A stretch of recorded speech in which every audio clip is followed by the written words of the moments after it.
सत श्री अकाल दोस्तों, welcome to Guru Nanak cares. आप सबका बहुत स्वागत है एक और बहुत महत्वपूर्ण एपिसोड में। दोस्तों, लास्ट रिक्वेस्ट जो आई थी, एक सवाल था कि आजकल ना ये जो नेचुरल बाईपास का बहुत रौला पड़ रहा है, बहुत शोरगुल हो रहा है। क्या है वो जो कि कहते हैं कि जैसे ना ब्लॉकेज को क्लियर कर देता है, हार्ट की पंपिंग को बेटर करता है और पहले से बेहतर करता है, स्पेशली जो कि स्टेंट नहीं डलवाना पड़ता। Is it possible? क्या ये है ऐसा कुछ, और कितना सक्सेसफुल है ये, उस पर बात करें। कोई ऐसी होम्योपैथिक दवा बताएं जो कि स्टेंट ना डालना पड़े, बाईपास ना करवानी पड़े। तो आज इम्पॉर्टेंट डिस्कशन रहेगी। स्पेशली देखिए क्या होता है कि जब कोई हार्ट की दिक्कत है ना, तो वी अप्रोच सम हॉस्पिटल, कोई हार्ट का बड़ा अस्पताल हम जब भी जाते हैं ना, तो स्पष्ट और बता दिया जाता है स्ट्रेट फॉरवर्डली कि एक स्टेंट डालना पड़ेगा, एंजियोग्राफी होगी, एंजियोप्लास्टी की जाएगी। अगर बहुत सीवियर और कोई केस है तो they always suggest for bypass, CABG we call है ना, हार्ट का बाईपास करना पड़ेगा। लेकिन अगर नहीं करवाना चाहते, क्या ऑप्शन है हमारे पास? नेचुरल बाईपास कुछ इफेक्टिव है या होम्योपैथी में कुछ है? ये था सवाल। तो दोस्तों, पहली बात, आज का वीडियो इंपॉर्टेंट रहेगा for those category of patients. Firstly जो कि स्टेंट नहीं डलवाना चाहते या को कह लें कि बाईपास नहीं करवाना चाहते, सर्जरी नहीं करवाना चाहते। Secondly those category of patients जो कि इस कंडीशन में नहीं है, इस हालत में नहीं है कि उनको स्टेंट डाला जाए या उनकी बाईपास सर्जरी की जाए। तो यानी कि we have to avoid the bypass surgery. Bypass surgery नहीं करवानी, स्टेंट नहीं डलवाना, तो क्या ऑल्टरनेटिव थेरेपी है हमारे पास? एक ना वो जो सवाल था वो नेचुरल बाईपास की बात कर रहे थे। EECP नामक थेरेपी एक की जाती है आजकल, बहुत ट्रेंड में है, सक्सेसफुल है, no doubt about that. External, जैसे कि उसका नाम है ना EECP, एनहांस्ड एक्सटर्नल कह लें, काउंटर पल्सेशन, ठीक है। ये ECP मशीन एक तरह की थेरेपी है जो कि ना ब्लड फ्लो इंप्रूव करती है towards the heart, pumping action improve करती है टुवर्ड्स द हार्ट। सक्सेसफुल है काफ़ी हद तक। लेकिन हाँ, अगर ये खर्चा भी बचाना है ना, तो एक सिंपल तरीका आपको बताता हूँ दोस्तों, उसको फॉलो कीजिएगा। उसके भी 3 पार्ट्स हैं, मैं आपको बताऊं। First is diet restriction. देखिए, डाइट रिस्ट्रिक्शन तो आपको रखनी पड़ेगी, whether you get a bypass done, whether you get a stenting done या ECP भी करवाए ना, तो डाइट रिस्ट्रिक्शन तो ज़रूरी है। उसमें फैट के जैसे ना मात्रा जो है, फैटी फूड जो हमें वो रिस्ट्रिक्ट करना है, वो डाइट में नहीं लेना है। हाई कोलेस्ट्रॉल फूड्स अवॉइड करने हैं, ठीक है, फर्स्टली। Secondly exercise. एक्सरसाइज में मैं आपको बताऊं, वॉक। मैं तकरीबन जो मेरे हार्ट के वीडियोस आपने देखे होंगे ना, ऑलमोस्ट इन एवरी वीडियो आई से कि exercise is a must. Sedentary lifestyle नहीं मांगते हम, नहीं चाहिए हमें चाहिए वॉक। अगर मैं आपको बताऊं, अगर कोई दिक्कत नहीं है अभी कोई सिम्टम्स नहीं है, हार्ट के साथ लिंक्ड कोई परेशानी नहीं है, लेकिन हाँ फैमिली हिस्ट्री में दिक्कत रही है ना, कोलेस्ट्रॉल बढ़ता है या बाईपास या स्टेंटिंग हुई है परिवार में किसी को, पेरेंट्स में, ग्रैंड पेरेंट्स में, तो और आपका कोलेस्ट्रॉल बिगड़ा हुआ है, तो ऐसे केस में आप थोड़ी विगरस एक्सरसाइज कर सकते हैं। आप थोड़ी ना ब्रिस्क वॉक कर सकते हैं, यानी कि वॉक करना है, थोड़ी तेज चलना है। You can run, you can jogging करें, भागें, समय निकाल के। Early morning is the best time. इससे क्या होगा? इससे पर्पस वही हल होता है जो ECP मशीन करती है। बेसिकली क्या होता है, मैं इन शॉर्ट आपको बताऊं, जो मेन आर्टरीज ब्लड सप्लाई करती हैं हार्ट के मसल को ना, उनमें ब्लॉकेज हो जाती है ना। आर्टेरियोस्क्लेरोसिस वी ऑल नो, आपने वीडियोस देखे हैं मेरे। प्लाक फॉर्मेशन हो जाती है, कोलेस्ट्रॉल और मिनरल्स डिपॉजिट होकर उसको ब्लॉक कर देते हैं। ब्लड सप्लाई जो हार्ट मसल को है वो रिस्ट्रिक्ट हो जाती है, वो कम हो जाती है, जिस वजह से सिम्टम्स आते हैं, एंजाइना के सिम्टम्स आते हैं ना, इस्केमिक हार्ट अटैक्स हो जाते हैं, can lead to congestive heart failure and so many other things. Heart की दिक्कतें आती हैं, सिम्टम्स आते हैं, लक्षण आते हैं। लेकिन अगर वो क्या करते हैं, वो बाईपास में क्या करेंगे, जो मेन आर्टरी ब्लॉक की हुई है ना, उसको बाईपास करके नई आर्टरी से रास्ता खोल देंगे, सो दैट हार्ट के मसल को ब्लड जो आ रहा है ना वो प्रॉपर मिलता रहे। वो बाईपास करके उसको नई आर्टरीज खोल देते हैं।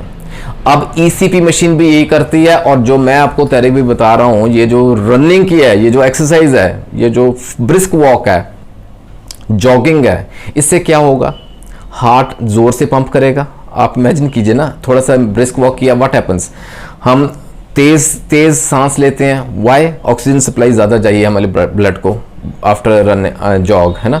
और व्हाट हैपन्स अगर इसको रेगुलरली करेंगे, हर रोज करेंगे, कम से कम 30 मिनट घड़ी देख के, कम से कम 30 minute can go beyond up to your capacity, जितना आप कर सकते हैं जरूर कीजिएगा। इससे क्या होगा, कुछ ना, it is God gifted phenomena, मैं आपको बताऊं, प्रभु की कृपा से। और छोटी छोटी बहुत सी ऐसी ब्लड वेसल्स हैं जो कि हार्ट वॉल को सप्लाई करती हैं, खून सप्लाई करती हैं, लेकिन वो जैसे एक तरह से ना कैसे दे आर डोरमेंट, वो इतना इफेक्टिव, वो इतने एक्टिव नहीं है। तो मेन जो आर्टरीज हैं उन्हीं के थ्रू ब्लड सप्लाई होता है। अब अगर हम रेगुलर एक्सरसाइज करेंगे, ब्रिस्क वॉक करेंगे, ब्लड फ्लो और बढ़ेगा टुवर्ड्स द हार्ट, तो उससे क्या होगा, एक तरह से ना रीजनरेशन हो जाएगी। वो जो डोरमेंट या सुस्त पड़ी कह लें ब्लड वेसल्स है ना, वो एक्टिव हो जाएंगी, उनमें खून का दौरा और तेजी से जाएगा। अल्टीमेटली क्या होगा, ब्लड वेसल्स जो है ना, ये वाली, ये मसल को, हार्ट मसल को ब्लड सप्लाई करेंगी, वो मात्रा बढ़ जाएगी। The blood supply to the heart muscle will increase. ये छोटी छोटी छोटी ब्लड वेसल्स है ना, we call them collateral arteries, है ना, तो वो एक्टिव हो जाएंगी, ब्लड सप्लाई उनमें बढ़ जाएगा। अगर इन केस खुदा ना खास्ता ब्लॉकेज हो रही है मेन आर्टरी में, तो घबराने की बात नहीं है, ये जो नेचुरल बाईपास हो गया एक तरह से, ठीक है। जो कोलैटरल आर्टरीज में ब्लड सप्लाई बढ़ गया ना, ये नई आर्टरीज खुल गई, नई आर्टरीज पैदा हो गई, रीजनरेशन हो गई है, हार्ट मसल को प्रॉपर ब्लड सप्लाई और ऑक्सीजन सप्लाई अब मिलनी शुरू हो गई है। वो ब्लॉकेज है या नहीं है, हमें स्टेंटिंग की जरूरत नहीं है, हमें बाईपास की जरूरत नहीं है। This is called natural bypass. वो आपकी ईसीपी मशीन भी यही काम करती है। अब रहा थर्ड पार्ट, मैंने कहा ना, there are 3 parts of this therapy जो मैं आपके सामने रख रहा हूँ। फर्स्ट इज डाइट रिस्ट्रिक्शन, हमने डिस्कस कर लिया। Second is this brisk walk वाली एक्सरसाइज जो मैंने बताई आपको, जिससे कि हार्ट की पंपिंग इंप्रूव होती है, ब्लड सप्लाई इंप्रूव होती है। अब थर्ड पार्ट क्या है, अ सिंगल होम्योपैथिक रेमेडी, जिसे अगर आपने मेरे पुराने वीडियोस देखी हैं, हार्ट के प्लेलिस्ट में जाके देखिएगा, ऑलमोस्ट एवरी सेकेंड और थर्ड वीडियो इस दवा का जिक्र हुआ है। एक होम्योपैथिक दवा है जिसके हम गोल्ड स्टैंडर्ड मान के चलते हैं एज ए हार्ट टॉनिक। आपके हृदय को स्वस्थ रखने में ये एक सोने से कम नहीं है। It is nothing less than gold standard. Crataegus oxyacantha इस दवा का नाम है। तकरीबन कई बार इस दवा का जिक्र हुआ है इस मेरे हार्ट के वीडियोस में, लेकिन शायद कभी डिटेल में बात करने का मौका नहीं मिला। आज मैं आपके सामने रखूंगा कि क्रेटिगस ही क्यों। There are so many other remedies also जो कि हार्ट के टॉनिक का काम करते हैं, लेकिन घूम फिर के सुई फिर क्रेटिगस पे आके क्यों अड़ती है? क्योंकि जो ये सवाल था ना नेचुरल बाईपास का, उसका आंसर क्रेटिगस पे ही आता है। उसका आंसर क्रेटिगस ही आता है। क्रेटिगस ऑक्सीकैंथा मदर टिंक्चर क्यू। दोस्तों इसका भी ना, क्रेटिगस का भी मैं आपको ना इन पार्ट्स बताता हूँ, छोटे छोटे पॉइंट्स बता के, सो दैट आप तक मैसेज भी पहुंच जाए और हमारा समय भी ज्यादा ना लगे। इससे पहले एक छोटी सी स्टोरी सुने, just 1 minute it will take. बहुत पुरानी बात है, जब आई थिंक ये क्रेटिगस इंट्रोड्यूस नहीं हुआ था।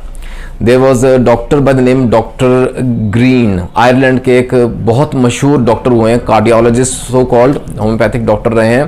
तो उस समय की बात, बहुत पुरानी बात, बहुत साल पहले, उनके पास हार्ट के पेशेंट्स कई आते थे, ब्लॉकेजेस लेके आते थे। तो ये ना कुछ बूंदें देते थे, ड्रॉप्स देते थे डालने के लिए, पानी में डाल के लेने के लिए बोलते थे।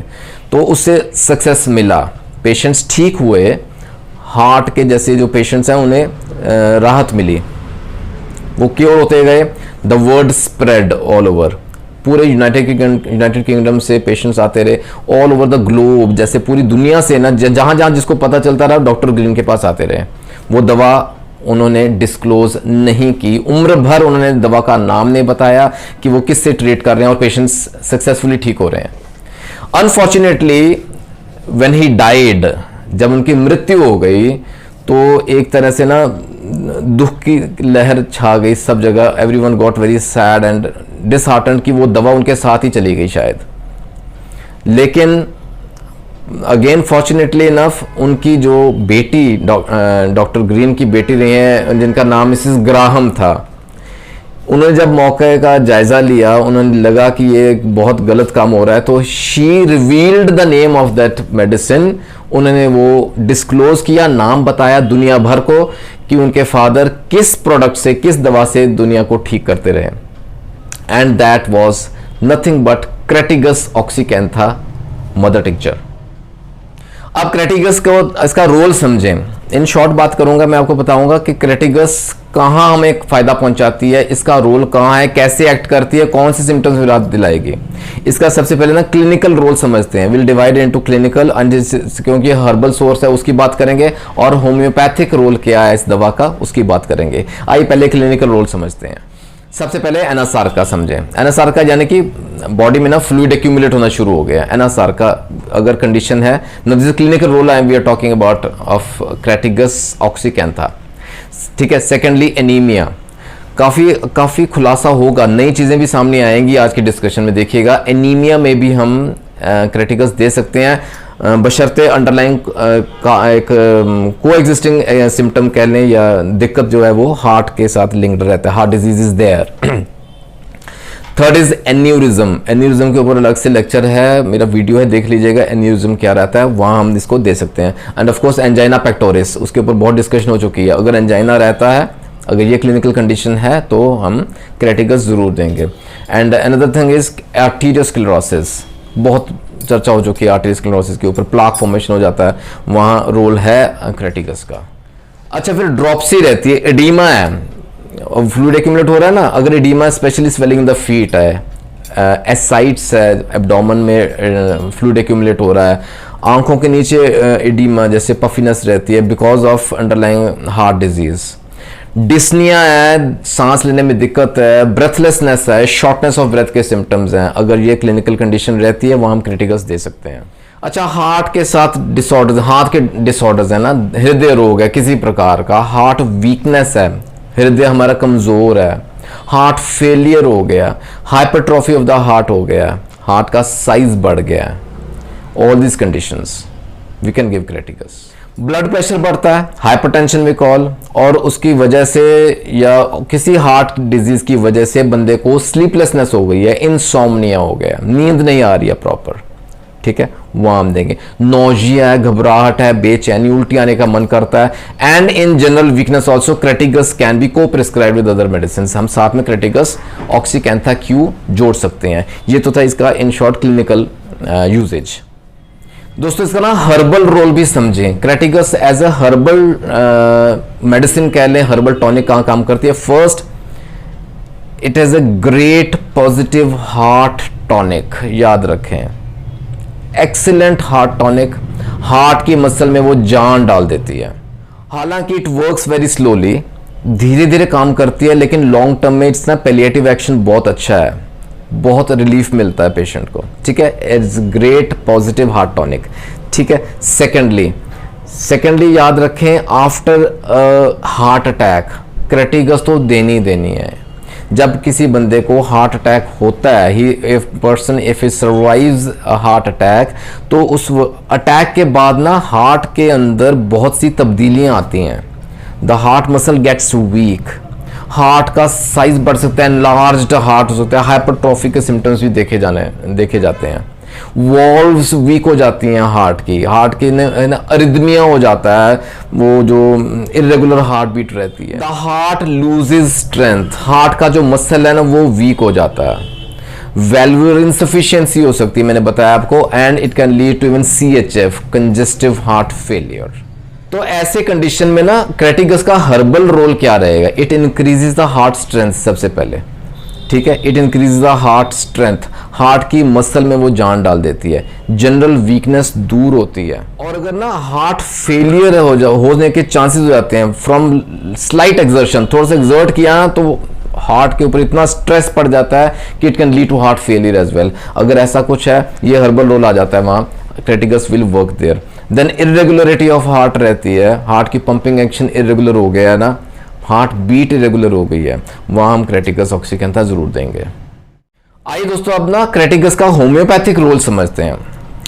इसका होम्योपैथिक रोल माने यानी कि ये क्या सिम्टम्स प्रोड्यूस करती है, या इन अदर वर्ड्स कौन से सिम्टम्स में हम क्रेटिगस दे सकते हैं, ठीक है। सबसे पहले गिडिनेस, हल्का हल्का चक्कर, हल्का डिजीनेस रहना, कुमन केरी we call in Punjabi, like हल्का डिजीनेस रहती है, वहाँ देंगे। Secondly, a weak pulse, a rapid pulse, a slow pulse, जहाँ की पल्स जो है ना बहुत कमज़ोर हो गई है, वहाँ हम क्रेटिगस देंगे। वैल्वुलर इनसफिशिएंसी है, रीगर्जिटेशन है, वॉल्स में लीकेज हो गई है, वहां हम क्रेटिकस देंगे। वॉल प्रोलैप्स हो गया है, वहां हम क्रेटिकस देंगे। ये इसके होम्योपैथिक रोल है। डिस्निया है, शॉर्टनेस ऑफ ब्रेथ के सिम्टम्स आ रहे हैं, हार्ट मर्मर्स आ रहे हैं, हार्ट के ना इन बिटवीन बीट्स के साउंड्स सुनाई देते हैं विद कार्डियक स्टेथोस्कोप, ठीक है, मर्मर्स है ना जहां, वहां हम क्रिटिकल्स दे सकते हैं।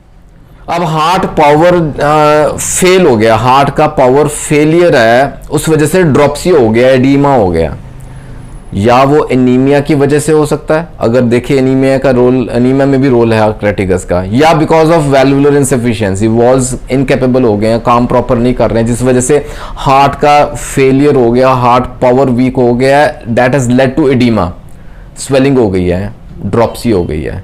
ये इसका होम्योपैथिक रोल है। Crataegus can be safely given. Then मैंने बताया आपका हाइपरट्रॉफी हो गया ऑफ द हार्ट, हाइपरटेंशन है, हाई ब्लड प्रेशर है, वहां तो बहुत अच्छा रोल है क्रेटिकस का, as a co prescriber like in drug we can add Crataegus to it, ठीक है। आर्टीरियोस्क्लेरोसिस हम समझते हैं, प्लाक फॉर्म हो गया है, उसको ना ये एक सॉल्वेंट का काम करता है, और इतना जबरदस्त सॉल्वेंट है, ये क्रस्टेशियस डिपॉजिट्स हैं, कैलकेरियस डिपॉजिट्स हैं, जिस वजह से वो प्लाक बन गया है ना, उनको डिसॉल्व करने में, उनको घोलने में मदद करता है। एरिथमिया के केसेस देखें ना, इरेगुलर हार्ट बीट हो गई है, नर्वस पैल्पिटेशंस याद रखें, एंजाइटी की वजह से पैल्पिटेशंस हो जाते हैं, जो कि रात की नींद उड़ा देते हैं, स्लीपलेसनेस हो जाता है, इंसोम्निया हो गया, because of all this things, underlying conditions, वहां क्रेटिकस का होम्योपैथी रोल देखा गया। एक ना term operation in the chest समझे, जैसे ना बर्डन है, वजन पड़ा हुआ है चेस्ट के ऊपर, और जो हमारी जो कॉलर बोन है ना, उसके नीचे स्पेशली वहां दर्द रहता है, and in general chest pain भी रहती है, वहां क्रेटिकस का रोल है। अल्कोहलिक हार्ट, दारू पीने की वजह से, क्रॉनिक जैसे दारूबाज है बंदा, है ना, काफी देर से चल रहा है, उसका असर हार्ट पे हुआ है, वहां क्रेटिकस जरूर ऐड कीजिएगा। End of course fatty degeneration of the heart, ये सब टर्म्स हमने पहले डिस्कस की हुई हैं, आपने इको में कहीं ना कहीं रिपोर्ट में हार्ट की कंडीशन में ये सब समझा हुआ है, ठीक है। डिटेल जानकारी चाहिए तो मैं लिंक्स डाल दूंगा, देख लीजिएगा, प्लेलिस्ट और हार्ट के और होम्योपैथी के मेरे गुरु नानक केयर्स के प्लेटफॉर्म पे जरूर देखिएगा for all the details. And दोस्तों, before I end this important discussion, एक महत्वपूर्ण एडिशन और मैं आपको साथ शेयर करूं, एक जानकारी शायद काफी लोगों को हमें नहीं मालूम, क्रेटिकस का रोल डायबिटीज में भी देखा गया, स्पेशली इन चिल्ड्रन, बच्चों में जो डायबिटीज रहती है, नॉर्मली क्या है, most of the cases IDDM cases रहते हैं, इंसुलिन डिपेंडेंट डायबिटीज मेलाइटस, है ना, आईडीडीएम के, वहां क्रेटिकस दे सकते हैं। यूरिन के अंदर ट्रेसेस पाए गए हैं एल्ब्यूमिन के, यूरिन के अंदर ट्रेसेस पाए गए हैं फॉस्फेट्स के, अगर ये कंडीशंस हैं तो क्रेटिकस ऑक्सीकैंथा क्यू जरूर देंगे। डोजेज की बात करें, एनीवेयर फ्रॉम 1 to 15 ड्रॉप्स, दिन में 3 से 6 बार दे सकते हैं, as per the severity of the case. अपने फिजिशियन से सलाह लेके शुरू कीजिएगा। Crataegus we are truly blessed with homeopathy, जरूर इस्तेमाल कीजिए एज पर द केस, और it's better the sooner you come to homeopathy. अपना ख्याल रखें दोस्तों, जल्दी मिलेंगे अगले वीडियो में। Any doubt, any suggestion, most welcome, आप मुझे व्हाट्सएप कर सकते हैं, you can mail me gurunanakcares@gmail.com। See you soon, take care, God bless.